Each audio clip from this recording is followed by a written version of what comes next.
Los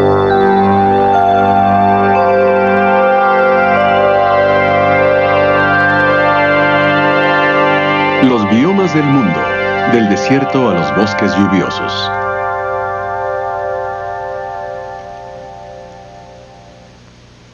La mayoría de la superficie de la Tierra está poblada por vida animal y vegetal. Sin embargo, hay grandes diferencias en la abundancia y la clase de animales que habitan las diferentes regiones del planeta. Por ejemplo, en las dunas hay poca vida animal o vegetal, mientras que en los bosques tropicales existe una amplia variedad de pequeñas formas de vida. Las regiones del océano poco profundas también tienen una increíble abundancia y variedad de formas de vida, y ninguna de ellas podría vivir ni en las dunas del desierto ni en los bosques tropicales. Las grandes áreas pobladas por vida animal y vegetal característica se denominan biomas. Los requerimientos para la vida: nutrientes, energía, agua y temperaturas adecuadas. Para que exista la vida se tienen que conjuntar 4 requerimientos básicos. En primer lugar, son necesarios los nutrientes como el carbón, el nitrógeno, el fósforo y el calcio, utilizados en la construcción del tejido viviente. Las plantas obtienen los nutrientes del suelo y de la atmósfera, o en el caso de las algas, de los gases y los minerales disueltos en el agua. Los animales obtienen los nutrientes ya sea del consumo de plantas o de otros animales. En segundo lugar, la energía es indispensable para la formación del tejido viviente a partir de los nutrientes. Las plantas obtienen esta energía del sol, la convierten en energía química por medio de la fotosíntesis. Los animales obtienen esta energía de las plantas y animales que consumen y que tienen la energía almacenada. El tercer factor de máxima importancia necesario para la vida es el agua. Las células de todo organismo viviente, desde un simple musgo hasta el ser humano, están formados en su gran mayoría de agua. El agua es el solvente en el que se llevan a cabo todas las reacciones químicas de la vida. La vida no podría existir sin este solvente químico. El cuarto y último de los requerimientos para la vida es una variedad de temperaturas que permitan ejercer todas las reacciones químicas necesarias para la actividad celular. La ausencia de tal variación de temperatura explica por qué existe tan poca vida en la cima de las elevadas montañas o en los helados territorios del Antártico. Las regiones geográficas del planeta varían de acuerdo con la disponibilidad de estos 4 requerimientos imprescindibles para la vida. Si uno de estos requerimientos es escaso o no existe en una región geográfica, la vida también será escasa o inexistente. Por otro lado, si una región geográfica tiene en abundancia estos requerimientos, la vida será abundante en esa región.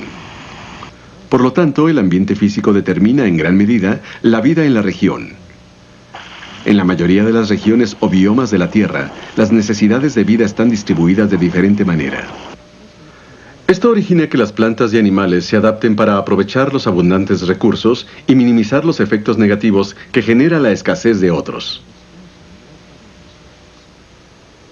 Uno de los principales factores que afectan el ambiente físico es el clima.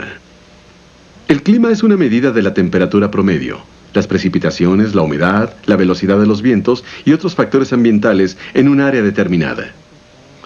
El clima en una región se ve afectado por diferentes factores: latitud, elevación y cercanía a montañas y océanos.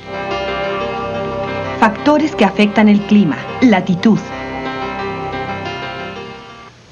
La latitud es la distancia hacia el norte o hacia el sur a partir del ecuador, que se mide en grados. Cerca del ecuador, con latitud de 0 grados, los rayos del sol llegan en línea directa a la superficie de la Tierra durante todo el año. En zonas hacia el norte o sur del ecuador, los rayos del sol llegan a la Tierra formando ángulos, por lo que su intensidad no es la misma. Entre mayor sea la latitud hacia el norte o hacia el sur, será menor la energía solar que se recibe en estas regiones durante el año. Los polos de la Tierra tienen las latitudes más elevadas, 90 grados, y siempre están cubiertas de hielo. La latitud no solo tiene relación con la cantidad de energía solar que recibe un área, sino también con los niveles de precipitación de la misma. En el ecuador, el aire caliente saturado de humedad se eleva continuamente de la superficie. Conforme se va elevando, el aire se enfría y la humedad en él se condensa y se precipita a la Tierra en forma de lluvia. Por esta razón, las regiones del mundo alrededor del ecuador, llamadas trópicos, son no solo las más calientes, sino las más húmedas de la Tierra. El aire seco que queda después de una intensa lluvia tropical viaja en dirección norte o sur, dependiendo del hemisferio, cerca de los 30 grados de latitud. Este aire seco se vuelve a calentar con la luz del sol que refleja la superficie de la Tierra. Esto crea un área de aire extremadamente caliente, seco, bajo la cual se localizan los desiertos de la Tierra como el Sahara y el Mojave. Este patrón se vuelve a repetir a una latitud de 60 grados. Aquí el aire frío y húmedo se eleva y casi de inmediato se precipita a la Tierra en forma de lluvia. El aire frío y seco se divide en dos corrientes de aire. Una viaja hacia los polos y la otra regresa al centro del hemisferio. Factores que afectan el clima. Elevación.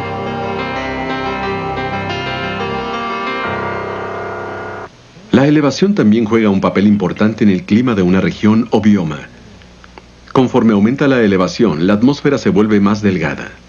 El aire más delgado no puede retener el calor como lo hace el aire denso. Como resultado de esto, la temperatura desciende cerca de 3.5 grados Fahrenheit por cada 1000 pies de altura. La nieve permanece en partes de las montañas rocallosas y cascadas durante el verano por las heladas temperaturas en estas alturas. La modificación de los patrones de lluvia es el otro papel que desempeñan las montañas y que determina el ambiente físico. El aire cargado de agua se ve forzado a elevarse y a enfriarse aún más cuando se topa con una montaña. El agua en el aire se condensa y se precipita a la tierra en forma de lluvia o nieve del lado donde se encuentra el aire en la montaña.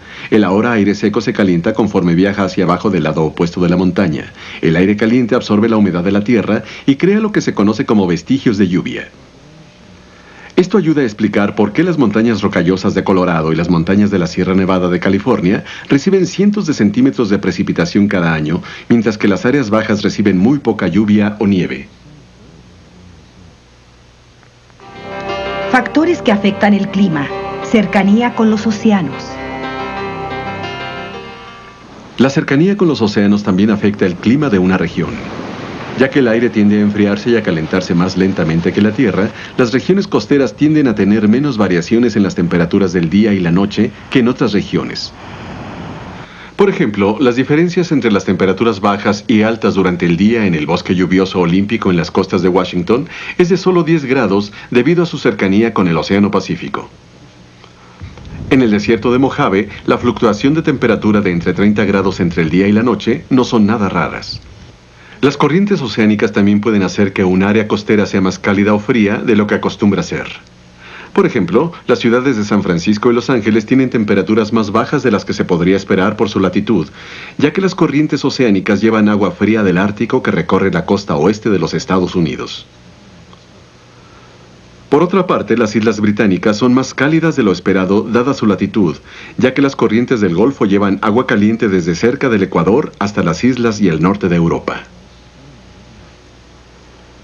Los factores de latitud, elevación, cercanía con las montañas y los océanos, y los climas que originan, dan como resultado 7 clases principales de biomas, cada una con varias subclasificaciones. Las 7 clases principales de biomas son tundra, bosque boreal, bosques templados, bosques lluviosos, desiertos, pastizales y zonas acuáticas. En lo que resta de este programa veremos las principales clases de biomas y cómo la vida en ellos está determinada por el ambiente, marcadas por temperaturas por debajo del punto de congelamiento durante gran parte del año. El verano en ambos tipos de tundra solo dura unas cuantas semanas. Debido a la duración tan corta de los veranos, la vida vegetal en estas regiones tiene muy poco tiempo para crecer y permanecer cerca del suelo. La corta estatura de las plantas de la tundra les ayuda a protegerse de los vientos de invierno. Durante el verano, las aves migratorias como los gansos viajan a la tundra ártica para criar su prole y alimentarse de los mosquitos que se originan dentro de las condiciones casi ideales que existen en las áreas frías y pantanosas formadas por el deshielo de la nieve de la tundra. Tanto en la tundra alpina como en la ártica existen grandes mamíferos. En la tundra alpina encontramos carneros y cabras montañesas. En la tundra ártica, caribús y renos. La vegetación de la tundra también alberga a pequeños mamíferos como las marmotas en la tundra alpina y los lemmings en la ártica.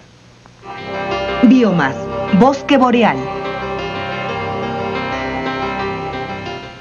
Grandes bosques boreales se ubican en las grandes cordilleras montañosas y en el sur del Círculo Ártico, al sur de Canadá y al norte de los Estados Unidos. El tipo de vida predominante en estos bosques son los abetos, abetos plateados y pinos a quienes se conoce como coníferas. Las coníferas se adaptan para sobrevivir en un ambiente siempre frío y cubierto de nieve, que les deja una temporada muy corta para poder crecer y muy poca humedad disponible durante el invierno.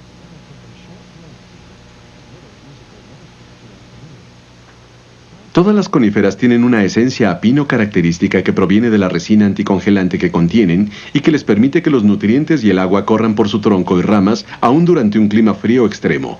Esto también les permite conservar sus hojas en forma de agujas y llevar a cabo la fotosíntesis durante todo el año. La mayoría de las coníferas tienen una estructura angulosa, ramas flexibles que les permiten soportar el peso de la nieve. Esto evita que las ramas se trocen durante las intensas nevadas. La cobertura cerosa y la pequeña superficie de las hojas de las coníferas les ayuda a minimizar la pérdida de agua por la evaporación. Esto es muy importante puesto que durante el invierno las coníferas y otras plantas carecen de agua, ya que ésta se encuentra en forma de nieve o hielo. Un gran número de especies habitan los grandes bosques de coníferas. Los animales como el caribú o el carnero que habitan la tundra durante el verano, por lo general durante el invierno, emigran hacia los bosques de coníferas para disfrutar del clima más templado del bosque. Otros grandes mamíferos como el alce, el reno y el uapití también se pueden encontrar en estos bosques de coníferas. Los principales depredadores en estos bosques son los leones montañeses, osos, lobos y zorros. Biomas: bosque caducifolio templado.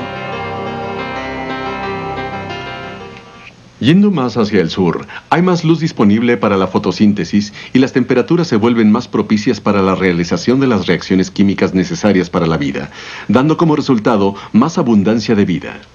Estas áreas están cubiertas de bosques templados. Hay dos tipos de bosques templados: bosques caducifolios templados y bosques lluviosos templados.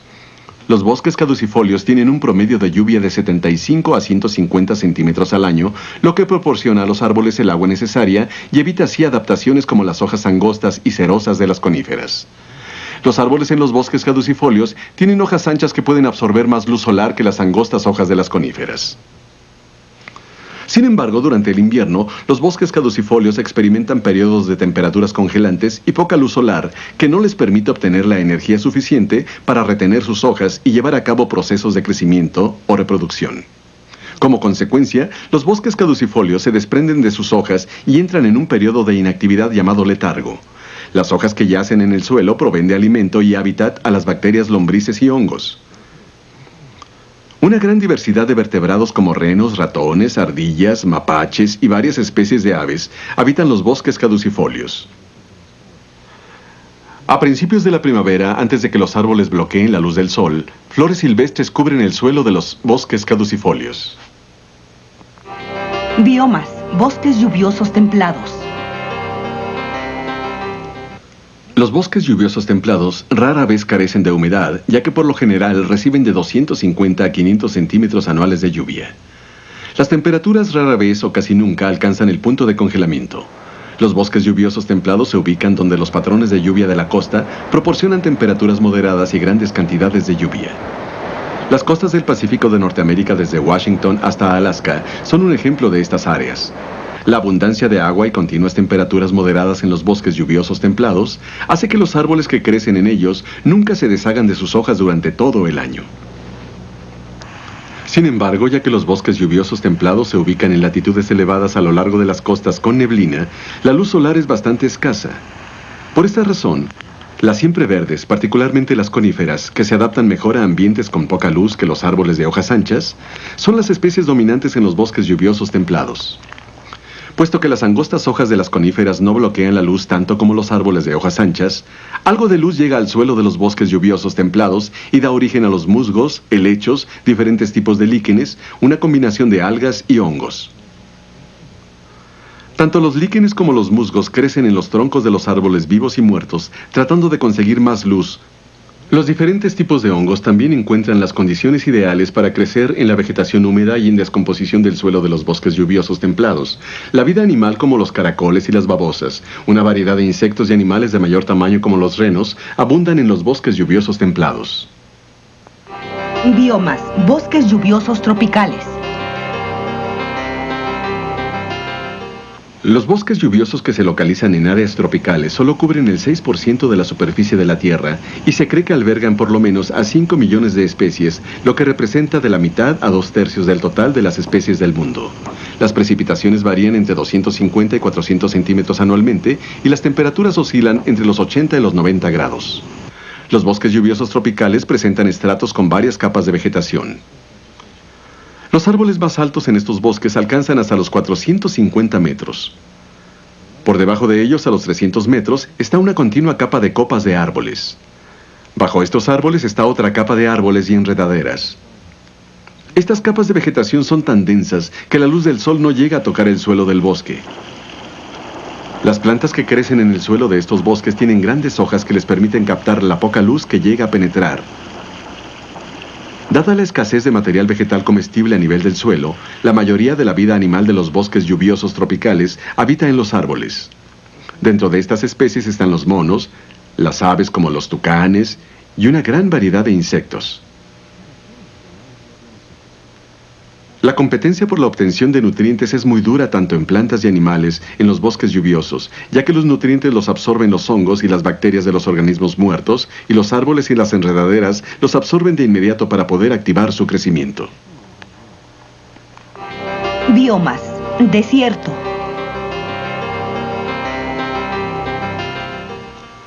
Completamente opuestos a los bosques lluviosos están los desiertos. Hay desiertos en cada continente, generalmente a una latitud de entre 20 y 30 grados norte o sur. Los desiertos se presentan en áreas donde hay tan poca precipitación que los pastos no pueden sobrevivir. Los desiertos como el del Sahara, donde nunca llueve y no hay vegetación alguna, representan los climas desérticos más extremos. Sin embargo, la mayoría de los desiertos se caracterizan por una vegetación escasa y grandes áreas de suelo expuesto. Es interesante que las plantas están distribuidas como si hubieran sido plantadas a mano. Las plantas son arbustos o cactus con raíces grandes y poco profundas. Sus raíces poco profundas absorben rápidamente el agua de las no muy frecuentes tormentas en el desierto.